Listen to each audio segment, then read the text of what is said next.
नमस्कार, एस्ट्रो तक में आप सबका बहुत बहुत स्वागत है। मैं हूं प्रवीण मिश्र। कन्या पूजन का क्या महत्व है, किस प्रकार से हमें कन्या पूजन करना चाहिए, कितने आयु तक की कन्याओं का पूजन उचित माना जाता है हमारे शास्त्रों में, आज इस विषय पर चर्चा करेंगे। साथ ही आपको बताएंगे कि आप कन्या पूजन के दौरान क्या करें क्या ना करें, ये जानना बहुत जरूरी है आज के समय में। तो आपको बता दें कि नवरात्र में कन्या पूजन की परंपरा बहुत पुरानी है। कन्याओं को साक्षात मां दुर्गा का स्वरूप माना जाता है। इसे लोग कंजक पूजन, कुमारी पूजन भी कहते हैं, कुछ लोग कन्या पूजन भी कहते हैं। तो नवरात्र में खासकर अष्टमी तिथि को और नवमी तिथि को कन्या पूजन करने की परंपरा है। कुछ लोग अष्टमी के दिन करते हैं, कुछ लोग नवमी के दिन करते हैं, कुछ लोग सप्तमी के दिन से शुरू करके 3 दिन कन्या पूजन करते हैं। सप्तमी के दिन करते हैं, अष्टमी के दिन करते हैं, नवमी के दिन करते हैं, ऐसे लोग भी हैं। और कुछ लोग तो ऐसे हैं, शास्त्र भी कहता है ये कि आपको नवरात्र में हर दिन कन्या पूजन करना चाहिए। तो कुछ लोग 9 दिनों तक भी कन्या पूजन करते हैं, लेकिन जो आम जनमानस हैं वो या तो अष्टमी के दिन पूजन करते हैं या नवमी के दिन करते हैं। तो कन्याओं की आयु कितनी होनी चाहिए, कितने उम्र तक की कन्याओं का पूजन करना चाहिए? तो देखिए, हमारे धर्म ग्रंथों में जो सबसे प्रमाणिक ग्रंथ हैं उनमें जो वर्णन मिलता है कि 2 वर्ष से लेकर के 8 वर्ष की आयु तक की कन्याओं का पूजन करना चाहिए। कुछ ग्रंथों में लिखा है 2 वर्ष से लेकर के 10 वर्ष तक की कन्याओं का पूजन किया जा सकता है। तो आप 2 से 8 वर्ष तक की कन्याओं का भी कर सकते हैं, 2 से 10 वर्ष तक की कन्याओं का भी कर सकते हैं। दोनों कोई दिक्कत नहीं है, ऐसा 2 ग्रंथों में वर्णन मिलता है। जब आप कन्या पूजन करेंगे तो ध्यान क्या रखना है कि आपको कन्याओं को मां दुर्गा का स्वरूप मानकर पूजन करना है। जब आप मां दुर्गा का स्वरूप मानकर पूजन करेंगे तो आपके मन का भाव बड़ा पवित्र होगा और मां दुर्गा की विशेष कृपा आपको अवश्य प्राप्त होगी। ये कन्या पूजन की परंपरा हम सबको ये सिखाती है कि हम सब अपने भाव को महत्व दें, कि जब आप कन्याओं का पूजन करते हैं तो बिल्कुल ऐसा भाव रखें कि आप साक्षात मां दुर्गा का पूजन कर रहे हैं। इस भाव से पूजन करेंगे तो आपका मन बड़ा संतुष्ट होगा। तो ये भाव वाला जो महत्व है ना, ये बहुत बड़ी चीज है। कोई भी काम करें पूर्ण भाव से करें तो उसका अच्छा फल अवश्य मिलता है। तो कैसे कन्या पूजन करना है, कौन से मंत्र का आप जाप कर सकते हैं, सारी बातें आपको क्रमशः बताते हैं। तो आयु आप समझ गए, 2 वर्ष से लेकर के 8 वर्ष या 10 वर्ष तक की कन्याओं का पूजन हमें करना है। सबसे पहला कार्य, आपके घर के आसपास जो इस उम्र की कन्याएं हैं उनको जाकर के निमंत्रण देना है 1 दिन पहले। मान लीजिए आप अष्टमी के दिन कर रहे हैं तो 1 दिन पहले दे आए, नवमी के दिन कर रहे हैं तो 1 दिन पहले जाकर के उन्हें निमंत्रण दे करके आए। उनके घर परिवार वालों को निमंत्रण देना है कि हम आपकी कन्या का पूजन करना चाहते हैं। उनके माता पिता को बताना है और माता पिता से निवेदन करना है कि वो अपनी कन्याओं को लेकर के आए। देखिए, देश काल पात्र हमेशा महत्वपूर्ण होता है। तो आज के जमाने में आप माता पिता से निवेदन करके आइए कि वो अपनी कन्याओं को लेकर के आए। और समय बता दीजिए कि आप कितने बजे, सुबह 8 बजे, 9 बजे, कब कितने बजे कन्या पूजन करना चाहते हैं, समय बता दें। तो कम से कम 9 कन्याओं को हमें निमंत्रण देना चाहिए और एक लंगूर जिसे कहते हैं, एक बालक को निमंत्रण देना चाहिए। तो एक बालक को, बालक की उम्र भी यही 2 से लेकर के 8-10 वर्ष के बीच हो तो उत्तम है। तो एक बालक को निमंत्रण दे दें, 9 कन्याओं को निमंत्रण दे दें और फिर आप अपनी तैयारी में जुट जाइए कन्या पूजन की। सबसे पहला जो आपको ध्यान रखना है कन्या पूजन में कि हमें कन्याओं के पसंद का प्रसाद तैयार करना है। लोग इस पर ध्यान नहीं देते। पूरी, सब्जी, हलवा और वो काले चने बनाते हैं और उसी में एक प्लेट में पूरी रख दिया, उसके ऊपर हलवा रख दिया, उसके ऊपर काले चने रख दिया, अब बच्चों को दे दिया खाएं। ना बच्चे काले चने खाते, ना हलवा खाते, ना पूरी खाते, वो सब वो मिक्स हो जाता है। इस तरीके से मत करिए। एक प्लेट में रख के वो सब दे देते हैं, साथ में उसी में नोट भी रख देते हैं, जो पैसा है वो भी उसी खाने में रख देते हैं। ऐसा मत करिए, ऐसा मत करिए। आप कन्या पूजन का पूर्ण फल प्राप्त करने का प्रयास करिए। थोड़ा सा समय लगेगा, आप वो पूरा समय दें, जल्दबाजी ना दिखाएं कन्या पूजन के दौरान। तो हमें तैयारी करना है। जैसे आप जब बच्चों को निमंत्रण देने जाएंगे तो आप उनसे पूछ सकते हैं कि बेटा आपको क्या पसंद है, आप क्या खाना पसंद करते हैं। तो बच्चे आपको बताएंगे कि जो उन्हें पसंद है।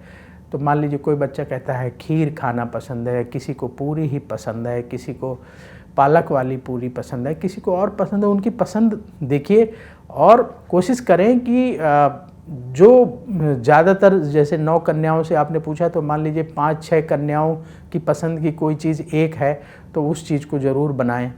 और कोई ऐसी चीज़ ज़रूर रखें जो सभी बच्चों को पसंद है। तो फल, जैसे फल बच्चों को पसंद है तो फल, केला है, सेब है, अनार का सीजन है, अनार है। बच्चों से पूछिएगा, वो बताएंगे आपको क्या पसंद है। कोई ख़ास बच्चों को मान लीजिए कि कोई मिठाई पसंद है, कुछ बच्चों को पेठा पसंद है, कोई सफ़ेद बर्फ़ी पसंद है, किसी को लड्डू पसंद है। पता करिए और उनकी पसंद का भोजन जो है, प्रसाद तैयार करने की कोशिश करें। ज़रूरी नहीं कि जी हमें जो पूरी, सब्जी, हलवा और काले चने ही बनाना है, यही नियम है। ऐसा कहीं शास्त्र में नियम नहीं है।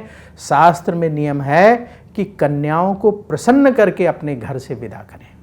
कन्याएं आपके घर से प्रसाद पाकर जाएं, तो प्रसाद पाकर वो तभी जाएंगे जब उनके मन पसंद का प्रसाद होगा। आप भी तो ऐसे करते हैं, हम भी तो ऐसे करते हैं। जहाँ कहीं जाते हैं, जो हमारे पसंद की चीज़ होती है हम वो ज़्यादा खाते हैं, और जो नापसंद की चीज़ होती है कई बार वो खाते भी नहीं है, टच भी नहीं करते। तो बच्चे भी ऐसे ही करते हैं। तो बच्चों को जो पसंद हो, खीर पसंद हो, हलवा पसंद हो, तो अच्छे क्वालिटी का बढ़िया हलवा बनाइए और खीर बनाइए। और अगर पूरी पसंद है या पराठा पसंद है, कुछ बच्चों को पराठा पसंद होता है, पराठा बना दीजिए, पूरी बना दीजिए। और भी जो उनकी पसंद की चीज़ें हैं वो बनाने की कोशिश करिए।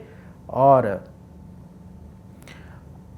इसके साथ ही फल ज़रूर रखिए। फल बच्चे खा लेते हैं, तो जो उनके पसंद का फल है, सेब है, केला है, अनार है, वो ला करके रख लें। मिठाई उनके पसंद की ला करके रख लें। और जैसे बच्चों को चॉकलेट पसंद होती है, तो चॉकलेट भी आप कोई अच्छी क्वालिटी की बढ़िया ला के रख सकते हैं। बच्चों को एक चीज़ बड़ी पसंद आती है, जैसे कुछ बच्चों को काजू पसंद होता है, कुछ बच्चों को किशमिश पसंद होता है, सूखे मेवे पसंद होते हैं, कुछ बच्चों को बादाम पसंद होता है। तो आप 4-4, 5-5 काजू, थोड़े से किशमिश और बादाम दे सकते हैं। बहुत उत्तम प्रसाद है, ये अवश्य देना चाहिए बच्चों को। तो काजू, किशमिश, बादाम, ये जो है आप ज़रूर बच्चों को प्रसाद के रूप में दें। उनको पसंद होता है, वो ज़रूर ग्रहण करेंगे। इसके साथ ही अगर आपका बजट ठीक है तो स्टेशनरी का सामान में क्या आता है, जैसे कॉपी, पेंसिल। छोटे बच्चे हैं, 10 वर्ष से कम आयु के हैं, 8 वर्ष के हैं, स्कूल में जाते होंगे, जो है 3री-4थी कक्षा तक ही पढ़ रहे होंगे, तो वो सब पेंसिल का प्रयोग करते हैं। तो अच्छी क्वालिटी की बढ़िया पेंसिल, अच्छी क्वालिटी का इरेज़र जिससे वो मिटाने का कार्य करते हैं, और अच्छी क्वालिटी का शॉर्पनर जो पेंसिल छीलने के काम आता है वो, और बढ़िया नोटबुक। और आप पेंसिल बॉक्स भी दे सकते हैं, उसमें आप पेंसिल रख दीजिए, इरेजर रख दीजिए, शार्पनर रख दीजिए। ऐसा पेंसिल बॉक्स दे सकते हैं, साथ में नोटबुक दे सकते हैं। तो बच्चों के काम आने वाली चीज़ें अवश्य देनी चाहिए। और कुछ दक्षिणा आप, जो आपका सामर्थ्य हो उस हिसाब से दक्षिणा। तो हमें एक कॉपी लिखने वाली, पेंसिल बॉक्स, उसके अंदर पेंसिल और बाकी सामग्री रख दी, कुछ दक्षिणा और बच्चों के मनपसंद का प्रसाद बनाया। और जो प्रसाद आपने बनाया है, कन्याओं को परोसने से पहले माँ भगवती दुर्गा को अवश्य भोग लगा दें। एक थाली में प्रसाद पूरा जो आपने बनाया है रखिए और सबसे पहले माँ दुर्गा को भोग लगाइए। निवेदन करिए कि हे माँ दुर्गा, आप ये प्रसाद ग्रहण करें, हम कन्या पूजन करने जा रहे हैं, हम पर कृपा करें। जो भी आपके जीवन के कष्ट और परेशानियां हैं उनको दूर करने की प्रार्थना माँ भगवती से अवश्य करें। तो पहले माँ भगवती को प्रसाद अर्पित कर दिया, फिर इसके बाद हम कन्याओं की तरफ बढ़ेंगे। तो कन्या पूजन कैसे करेंगे, किन बातों का ध्यान रखेंगे? देखिए, जो छोटी छोटी कन्याएं होती हैं ना, बड़ी मासूम होती हैं, कुछ बच्चे चंचल होते हैं, तो आपके घर वो बच्चे आ रहे हैं, किसी बच्चे को डांटना नहीं है।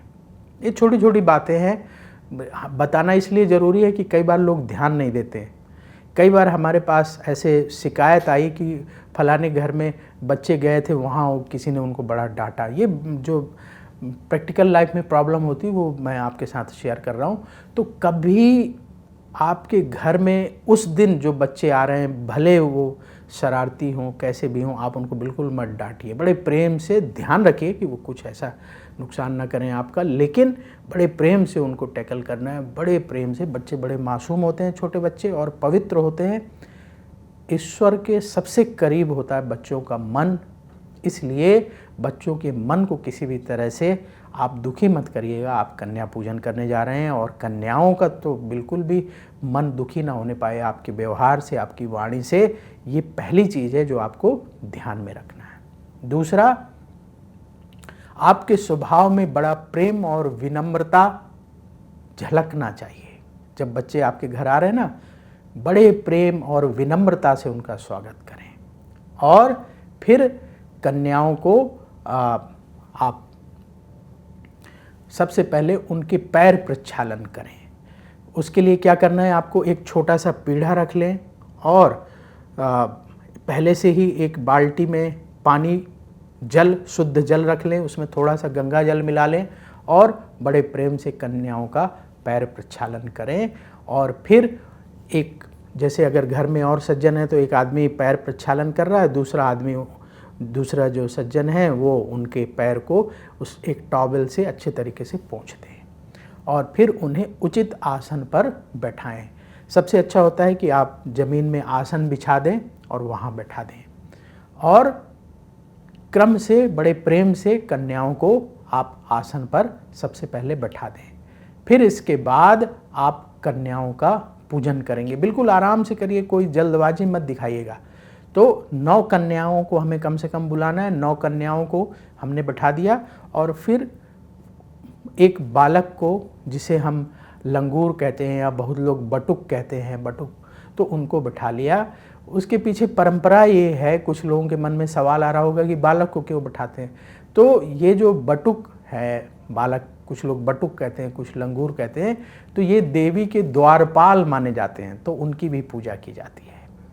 तो ये देवी के द्वारपाल हैं, इनको भी बढ़िया से आसन दीजिए, थोड़ा सा अलग बैठा दीजिए। कन्याओं को ऐसे बैठाया, उनको अलग से बैठा दीजिए और उनका भी हमें पूजन करना है। तो सबसे पहले हमने क्या किया कि कन्याओं के पैर धोए, टॉवल से पोंछा और उनको आसन पर बैठाया। फिर अब हमें कन्याओं का पूजन करना है। उनके माथे पर अच्छे क्वालिटी का कुमकुम का तिलक करना है। बढ़िया कुमकुम होना चाहिए, अच्छे क्वालिटी का, ऐसे खराब बहुत सस्ता वाला कुमकुम ना हो कि बच्चों के माथे पे हम लगाएं उनको सिर दर्द होने लगे। इस बात का बहुत ध्यान रखिएगा। तो लाल रंग का तिलक बच्चों के, कन्याओं के माथे पर लगाएं और फिर अगर जैसे आपका सामर्थ्य है, आप चुनरी लेकर के आएँ तो उनको चुनरी उड़ा दें। अगर नहीं है चुनरी तो कोई बात नहीं, एक घी का दीपक जला करके ऐसे दूर से ही सभी कन्याओं की आरती कर लें। दूर से ही, बहुत पास नहीं ले जाएंगे, दूर से आरती कर लेंगे। और अगर आप चुनरी लेकर के आएँ तो सभी कन्याओं को एक एक चुनरी आप उन्हें उड़ा दीजिए। इसके बाद जो आपने प्रसाद तैयार किया है, पहले माँ दुर्गा को भोग लगा देंगे प्रसाद को, फिर जो है कन्याओं को प्रसाद परोसेंगे। हमें ध्यान रखना है कि बहुत सारे लोग क्या करते हैं कि जल्दबाजी होती है लोगों को कि उनकी थाली में रखा प्रसाद और उनको बोला हाँ लेके चले जाओ। ऐसा नहीं करना है। आप ठीक है, समय कम है आपके पास, लेकिन आप कन्याओं से निवेदन करेंगे कि बेटा थोड़ा थोड़ा आप प्रसाद अवश्य पालें। तो बड़े प्रेम से कन्याओं को प्रसाद पवाना है, बैठा करके आप परोसिए। उनके मन पसंद का अगर आपने प्रसाद बनाया होगा तो वो ज़रूर पाएंगे। आप उनसे निवेदन करिए, रिक्वेस्ट करिए, तो कन्याओं को प्रेम से प्रसाद पवाएं। और जैसे कुछ कन्याओं का ले जाने का मन है तो और फिर उसमें एक्स्ट्रा डाल दीजिए, जो चीज़ आप देना चाहते हैं और उसमें एक्स्ट्रा डाल दें। तो बड़े प्रेम से समय दीजिए, उनको प्रसाद पवाएं। फिर इसके बाद जो स्टेशनरी है, शिक्षा की सामग्री है, जैसे क्या है शिक्षा की सामग्री, पेंसिल बॉक्स और नोटबुक, वो दें और दक्षिणा दें। उसके पहले बच्चों ने प्रसाद पाया, कन्याओं ने प्रसाद पाया, तो उनका हाथ भी धुलवाएं। अब हाथ आप बैठे बैठे भी धुलवा सकते, जैसे क्या, आप एक टब ले लीजिए या बड़ा सा जो है पतीला, डोंगा जिसे कहते हैं, वो ले लीजिए और एक लोटे में जल लीजिए। बच्चे छोटे छोटे, सबका हाथ उसी डोंगे में, वहीं बैठे बैठे आप धुलवा सकते हैं। या आप जो है जैसी व्यवस्था बने उस हिसाब से हाथ धुलवाएं।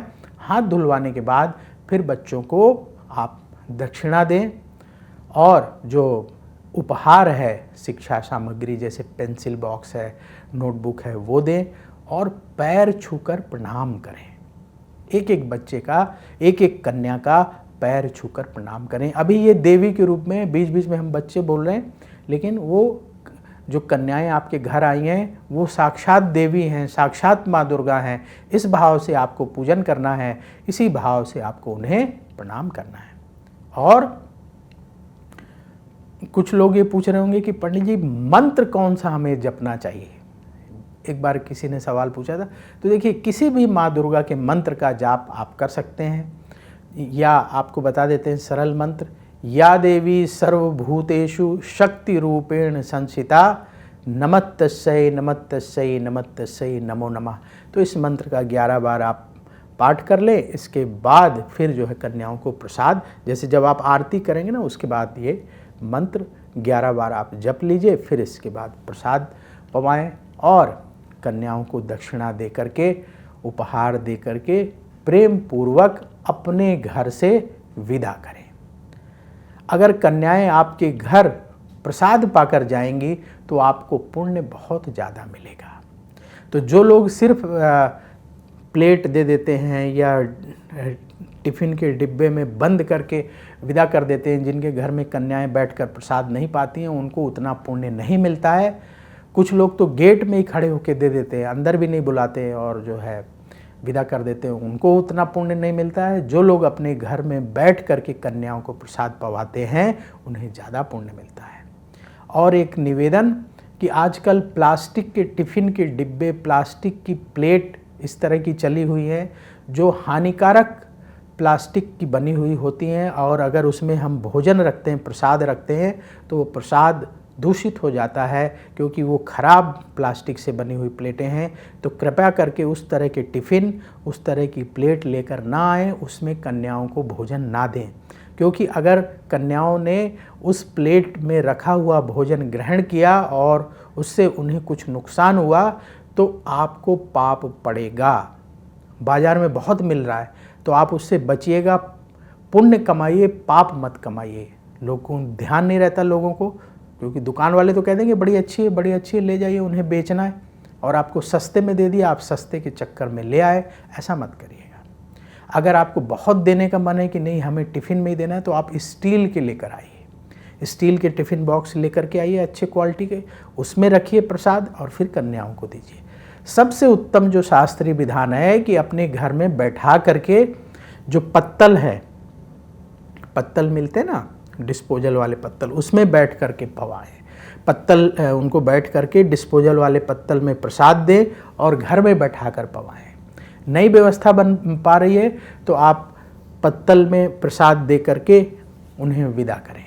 ये खराब प्लास्टिक के टिफ़िन के डब्बों में हमें नहीं देना है। अगर बहुत मजबूरी है देना है तो स्टील के डब्बों में दीजिए, या आजकल जैसे आप ऑफिस जाते हैं तो वो यूज़ करते हैं ना आप फॉयल पेपर, जिसमें आप रोटी लपेट के लाते हैं, उनका प्रयोग कर लीजिए।